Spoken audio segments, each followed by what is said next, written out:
অর্জন করো। ওয়াসিফাল্লাযীনা ইত্তাকাউ রাব্বাহুম ইলাল জান্নাতি যুমারা। আল্লাহ কয় গোলাম, যখন তোমরা বেশি বেশি তাকওয়া অর্জন করবা, বেশি বেশি আমি আল্লাহকে রব হিসেবে মান্য করবা, মান্য করার পরে তোমরা আমি আল্লাহকে বেশি বেশি ভয় করার পরে যখন সমস্ত গুনাহগুলো ছাড়িয়ে দিবা, তখন আমি আল্লাহ তোমাদেরকে দলে দলে ইলাল জান্নাতিজ যুমারা, দলে দলে তোমাদেরকে জান্নাতের অভিমুখে প্রেরণ করতে থাকবো। সুবহানাল্লাহ বলি। তাহলে তাকওয়া অর্জনের প্রয়োজনীয়তা আছে কিনা কথা বলেন? আজকে থেকে আমরা সুদ খাবো তো ইনশাআল্লাহ, কথা বলেন? নাকি সুদ ছেড়ে দিব?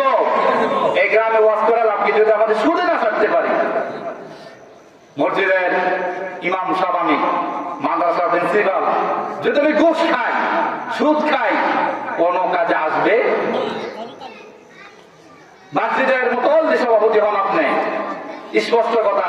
আমি তো আমার গ্রামে তত স্পষ্ট বলি, আমার মসজিদে দোলাই করি আমি প্রতি শুক্রবারে কঠিন ভাবে কইছি, ভাই পারলে সন্ধ্যা বাদ করে দিন, কোনো আপত্তি নাই, কিন্তু কথা চলবে ডাইরেক্ট ডাইরেক্ট।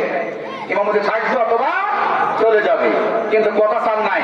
তাহলে আপনি মুতওয়াল্লি, আপনি সভাপতি, আপনি মসজিদের নিয়ে শুধু লাগাই দিবেন, অথবা আপনি সুদের কারবারি করবেন আর ইমাম সাহেব হকদারি করবেন, জায়েজ হবে? কথা বলেন, জায়েজ হবে?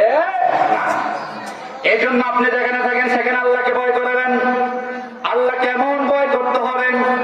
আল্লাহ বলে, আমাকে যদি বেশি বেশি ভয় করো, আমার প্রতি যদি তোমাদের ভয় থাকে, তাহলে আমি আল্লাহ একটা কাজ করব, সেটা হলো আমি আল্লাহ রব্বুল আলামিন তোমাদেরকে ভালোবাসি ফেলবো। সুবহানাল্লাহ। আলহামদুলিল্লাহ, আমাদের মাঝে আমাদের প্রধান বক্তা এবং প্রধান অতিথি দুজন হাজির হয়েছে, বলে আলহামদুলিল্লাহ। নারে তাকবীর, নারে রিসালাত। তাহলে আমরা আল্লাহ দরবার শুকরিয়া, যেহেতু আমাদের মেহমানরা চলে আসছে, ইনশাআল্লাহ চলে আসবে। আমি তো গ্রামের সন্তান, একটাই বলছি, গায়ে মানে না আপন মরণ। আমরা বললাম, আল্লাহ আমরা অনেক বেশি তাকওয়া অর্জন করলাম, সব কিছু ভুল করে ফেললাম, সব ভুলের ক্ষমা করলাম, সব অন্যায় ছেড়ে দিলাম, এখন আপনি আমাদের কি পুরস্কার দেবেন? আল্লাহ রাব্বুল আলামিন বলেন, ইন্নাল্লাহা ইউহিব্বুল মুত্তাকিন। আল্লাহ রাব্বুল আলামিন ডাক দিয়ে বলে, গোলাম শোনো, যখন তুমি তাকওয়া অর্জন করবা, তাকওয়া অর্জন করে এমন লেভেলে বুঝে যাবা, তখন তোমার নাম দেবে মুত্তাকি। তুমি হয়ে যাবা পরিশুদ্ধকারী, তুমি হয়ে যাবা পরিচ্ছন্ন, তোমাকে বেগুনাগার মাসুম বানাই দিব।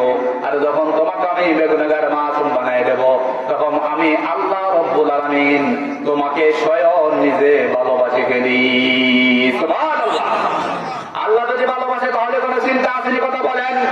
দুনিয়ার কেউ আপনাকে পছন্দ করলো না, দুনিয়ার কেউ আপনাকে দেখতে পারলো না, দুনিয়ার কোনো মানুষ আপনাকে ভালো জানলো না, দুনিয়ার কোনো মানুষ আপনার সাথে সুসম্পর্ক করলো না, কিন্তু যদি উপরওয়ালা আল্লাহ যদি আপনাকে ভালোবাসে ফেলে, কবর, হাসর, মিজান, ফুলসিরাত কোনো চিন্তা আসেনি।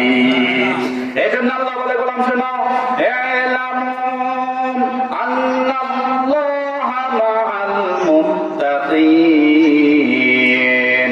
ইলামু, ও গোলাম তোমরা শুনে রাখো, আমি আল্লাহ রব্বুল আলামিন তোমাদের সাথে আছি। আল্লাহু আকবার। বিশেষ বক্তা করেন, নারে তাকবীর। বিশেষ বক্তার আগমন, শুভেচ্ছার স্বাগতম।